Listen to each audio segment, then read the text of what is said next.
You ever get the feeling your life is about to change because of something ridiculously minor? Like a weird sound in the wall or a dog barking too long at a shadow? That was me standing in the kitchen, nursing a cup of coffee that tasted suspiciously like burnt toast, staring at the ceiling as our water heater made a noise that can only be described as mechanical weeping. "Babe, did you hear that?" I called out. No answer. My wife, Emma, had been doing this thing lately where she replied half a beat too late, as if she had to calculate her tone first, make sure it didn't sound too annoyed or too bored. I climbed the stairs toward the master bathroom. "Emma." I knocked. From behind the door, her voice came muffled. "I'm drying my hair." Weird. The shower wasn't running. And judging by the sheer absence of moisture anywhere in the house, I wasn't convinced the blow dryer was either. Still, I shrugged it off. Maybe the water heater wasn't dying. Maybe it was just having a bad morning. God knows I've had those. But that noise kept going. A low, rhythmic thunk-thunk, like someone dragging a wrench across a metal pipe. If horror movies taught me anything, it's that you never investigate strange sounds alone. But if marriage taught me anything, it's that it's usually just something loose you should have fixed 6 months ago. So I called a plumber. His name was Travis. He sounded cheerful on the phone. Too cheerful for someone who charges $100 just to show up. "I can be there by noon," he said. "Want me to call first?" "No need," I said. "My wife will be home. Just come on in the side gate. She'll show you where it's at." What a sentence that turned out to be. I had no idea, at that point, that those exact words would play on repeat in my head for weeks like some sick soundtrack to the unraveling of my entire life. She'll show you where it's at. She did, all right, but not in the way I expected. When I got home that evening, the water heater wasn't making that noise anymore. Mission accomplished, I figured. Plumber did his thing, probably tightened a bolt, maybe slapped it once for good measure, like Fonzie, but with tools and a warranty. I stepped into the kitchen, where Emma was lighting a candle like she was staging a photo shoot for a lifestyle blog. Lavender something. The kind of scent that masks guilt better than it masks mildew. "How'd the plumber go?" I asked, casually peeling off my jacket. She looked up too quickly, like she forgot I existed for a second. "Oh, yeah, Travis. He was helpful. Helpful.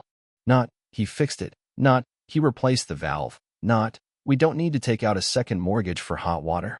Just helpful, the diplomatic cousin of interesting." What was wrong with it? She hesitated. "Pressure valve. Something technical." Emma wasn't technical. She thought HDMI was a crypto coin. I narrowed my eyes a little, then shook it off. Maybe Travis had explained it in plumber code. I wasn't about to interrogate her over a leaky appliance. Not yet, anyway. Over dinner, she was unusually quiet. And by quiet, I mean not once did she mention the book club she didn't attend or the Pilates instructor she secretly hated. Instead, she pushed her asparagus around like she was reenacting the Normandy invasion in vegetables.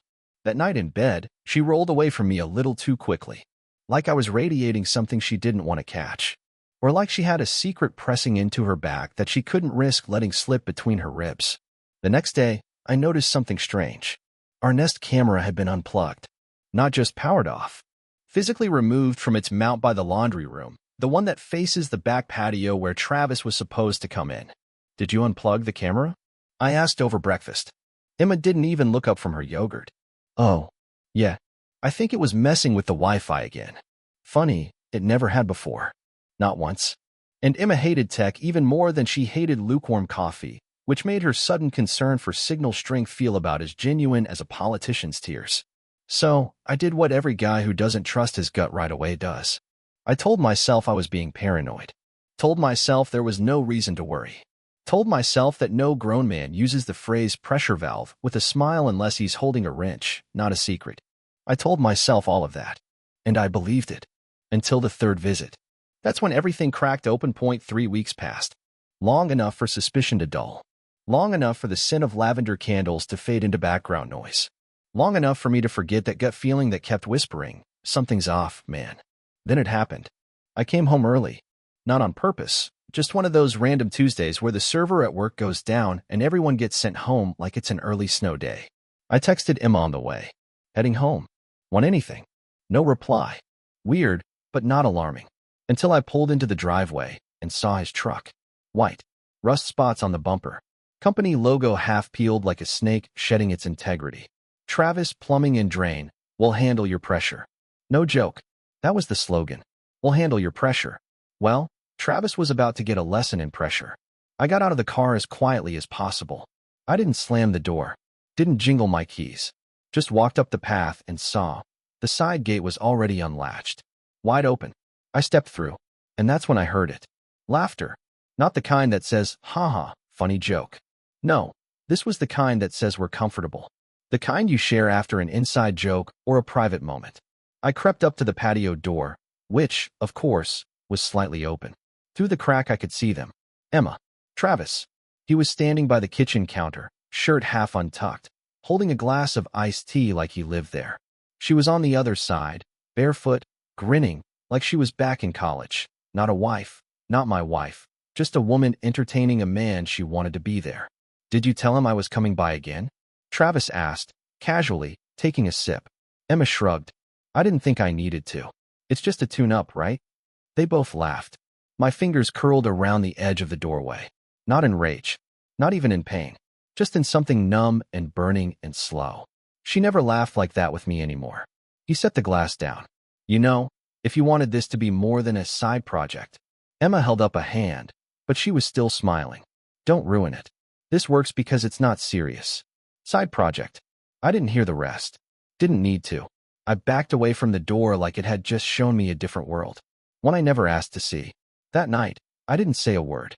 I kissed her on the forehead, told her I was tired, and went to bed. But I wasn't tired. I was awake for the first time in months. And I knew one thing.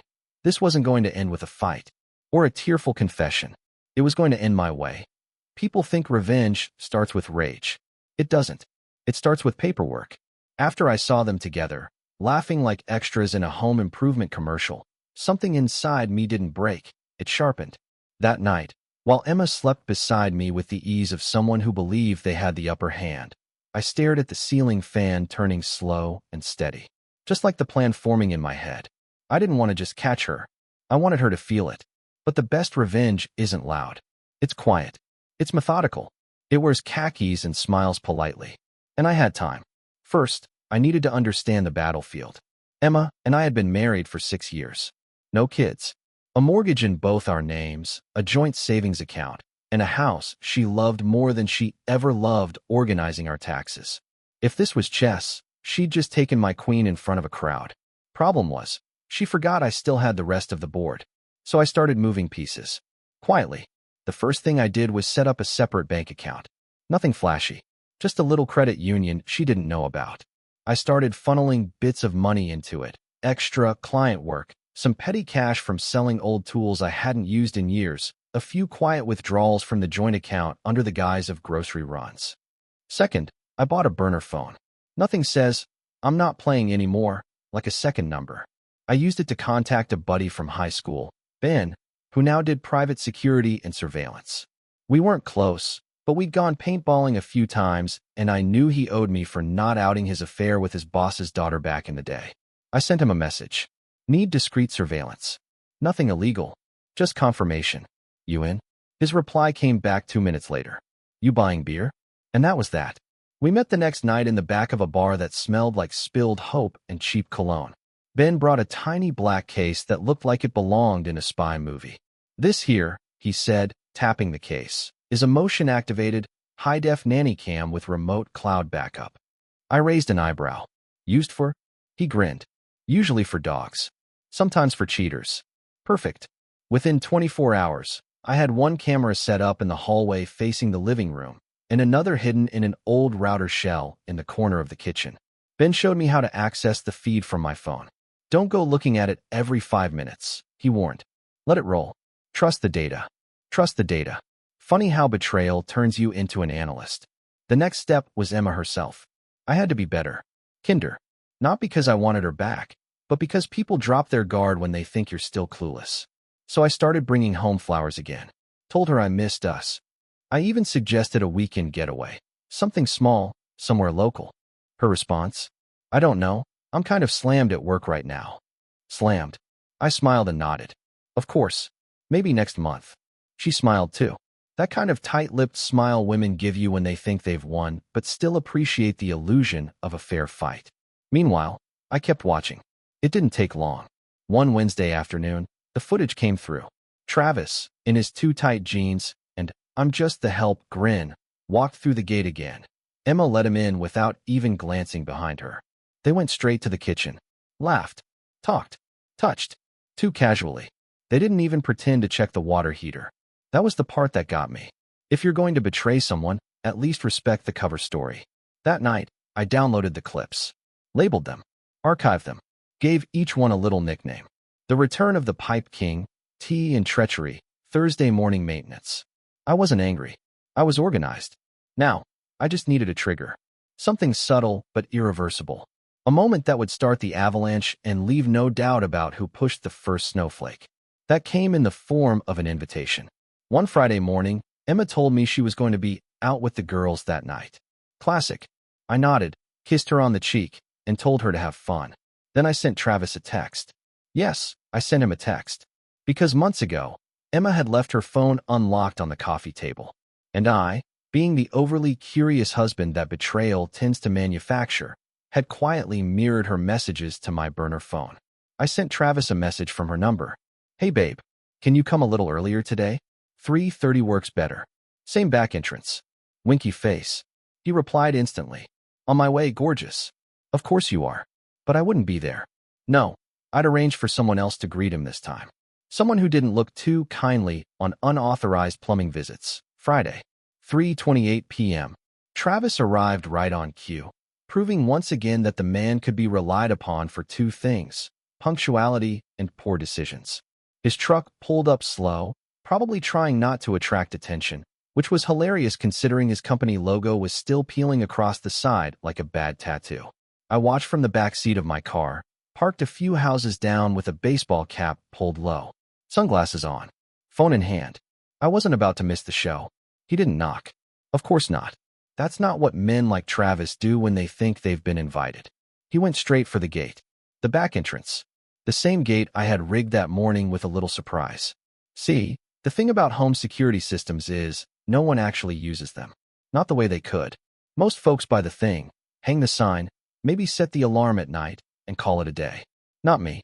I upgraded our motion sensor camera with facial recognition, something Ben helped me set up, and connected it to an alert system that sends a photo straight to my phone anytime someone crosses the property line.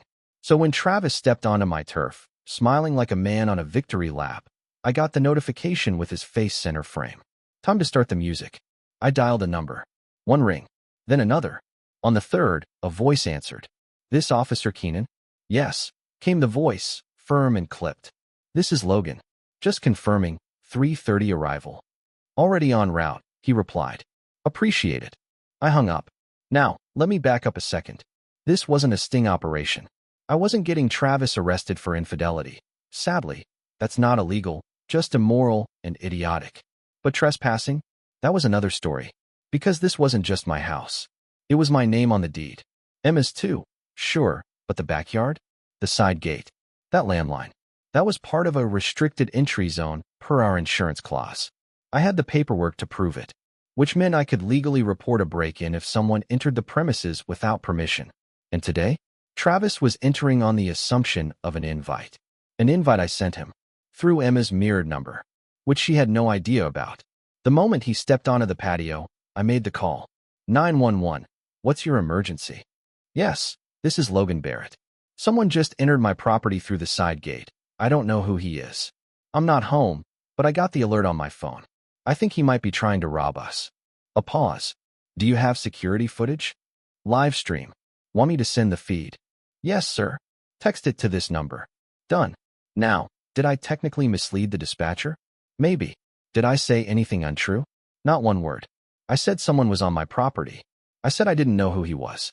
I said he might be trying to rob us. All plausible. All enough to get a cruiser rolling without sirens. 5 minutes later, I saw the squad car turn the corner. And that's when I saw Emma.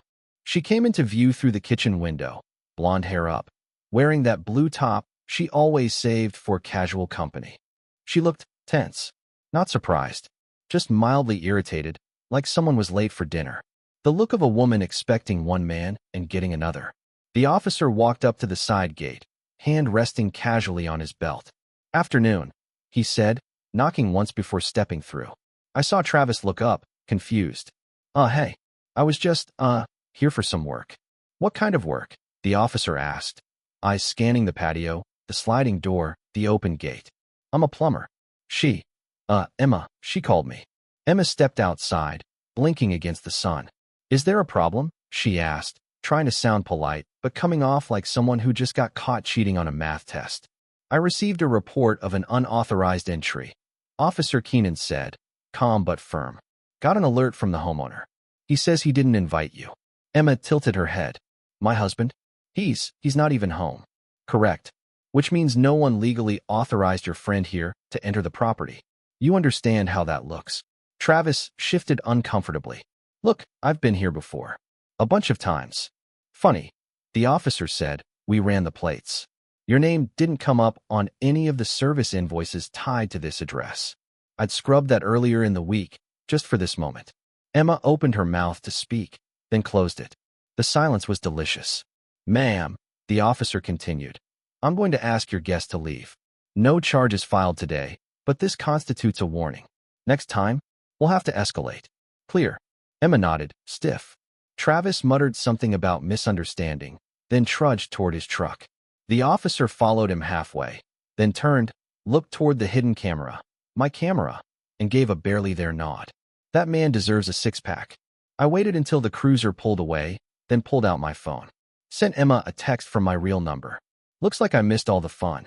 Traffic was brutal. Be home soon. She didn't reply, which was fine, because she wasn't the one I needed to hear from. Travis was. And 20 minutes later, he did. He texted her, not knowing I was still watching. What the hell was that? You set me up? I'm not coming back until this is sorted out. Emma didn't reply, but I saw the typing dots. She was panicking. Good. Let her stew. Because this was just the prelude. The real revenge? That was next. There's something satisfying about silence. Not the awkward kind, like when someone forgets your name in a conversation, but the powerful kind. The kind that follows a perfectly executed move. The kind that hangs in the air when the enemy realizes they don't know the rules of the game they've been playing. That was the silence between Emma and me over the weekend. No fight. No apology. Just silence. She didn't ask me about the cop. Didn't ask how I knew. Didn't bring up Travis at all. She walked around the house like a ghost in her own life, tidying things she never touched, offering small talk I didn't answer, making dinner like we were still in the opening credits of a marriage, not the closing scenes. On Sunday morning, she handed me coffee like always. I took it. Sipped. Thanks, I said. And that was it. See, I didn't need to argue. I already had what I needed. Confirmation, leverage, and time. Now I just needed one more thing, her signature. On Monday, I scheduled a renovation. Not for the house. For my life. I told Emma I'd gotten a call from a contractor we'd talked to months ago about redoing the guest room into an office space. Remember? I said, back when we thought working from home was going to be temporary. She blinked. Oh, right. That. I figure we go ahead with it. Clear it out, paint the walls, make it a fresh start. She nodded, probably just relieved I wasn't bringing up Travis. And just like that, I had a reason to move things around. Dig through drawers. Clean out files. Open the safe. While she was at work, I packed every important document, birth certificates, titles, tax records, into a file box and took it to a buddy's law office downtown. His name's Doug.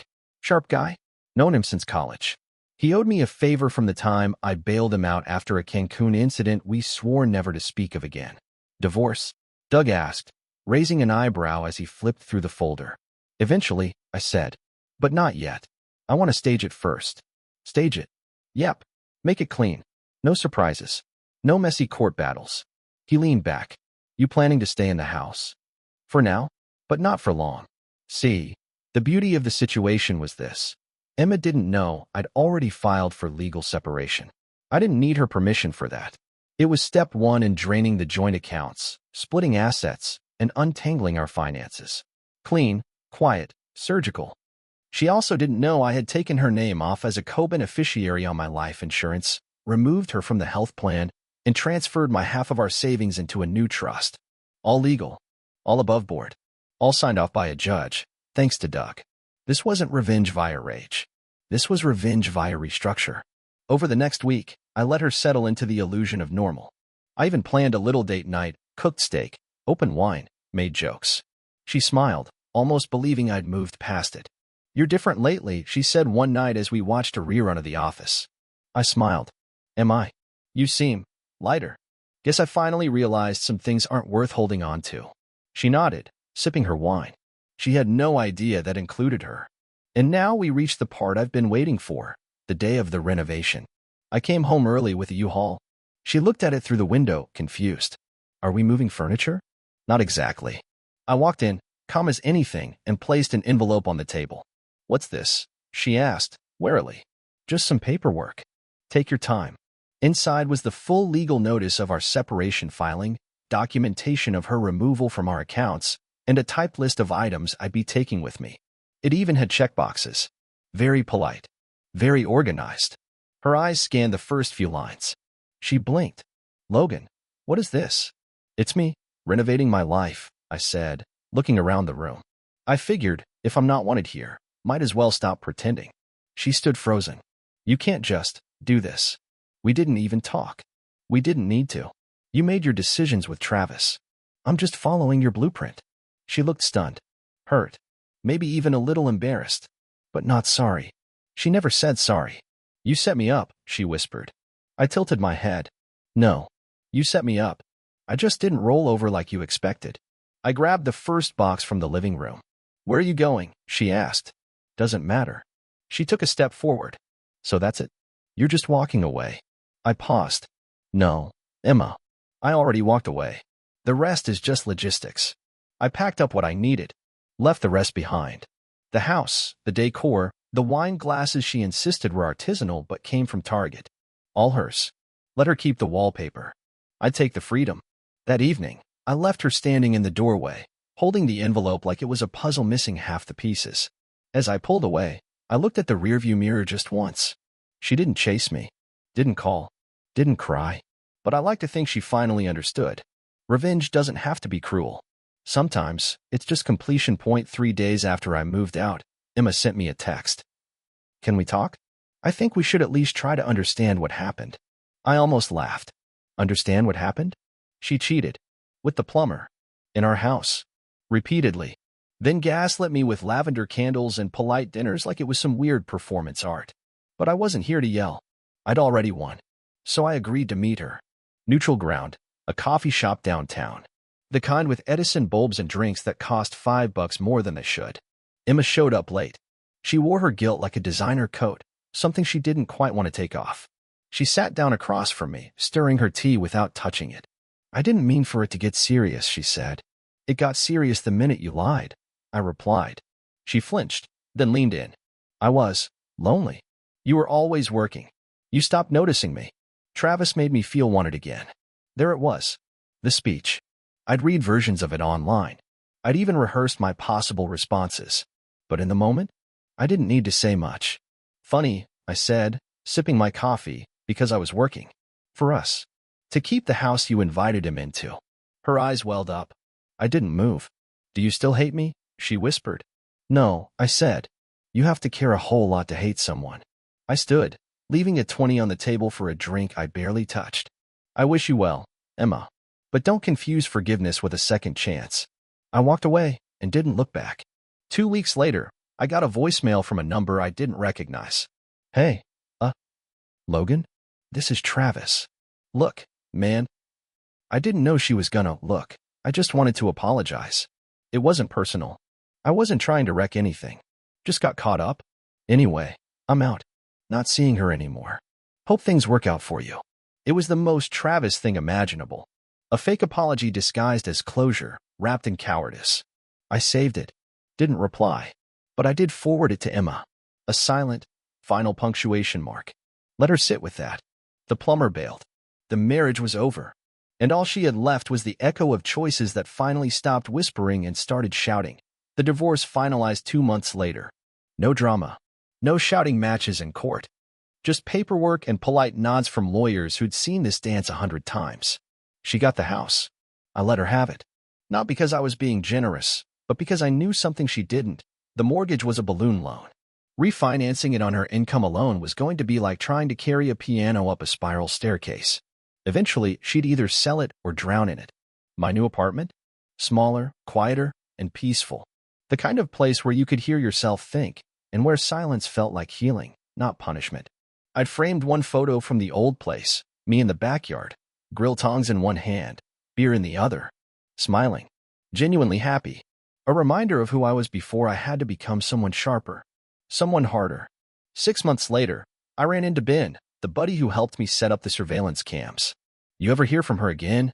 he asked as we clinked bottles at his backyard barbecue. "Nope," I said. "She deserves it," he muttered. I shrugged. "She deserves whatever she chose. I'm not in charge of that anymore." He grinned. "Still. The plumber, though? Tell me about it." We laughed. Not the bitter kind. The good kind. The kind that means it's behind you. As the sun dipped behind the fence and the smell of grilled meat filled the air, I realized something. I wasn't angry anymore. Not broken. Not bitter. Just me again. Stronger. Wiser. And maybe, in a strange way, thankful. Because when your house leaks and your trust erodes like drywall behind bad plumbing, sometimes the best thing to do isn't patch it. It's to get the whole thing and rebuild it better.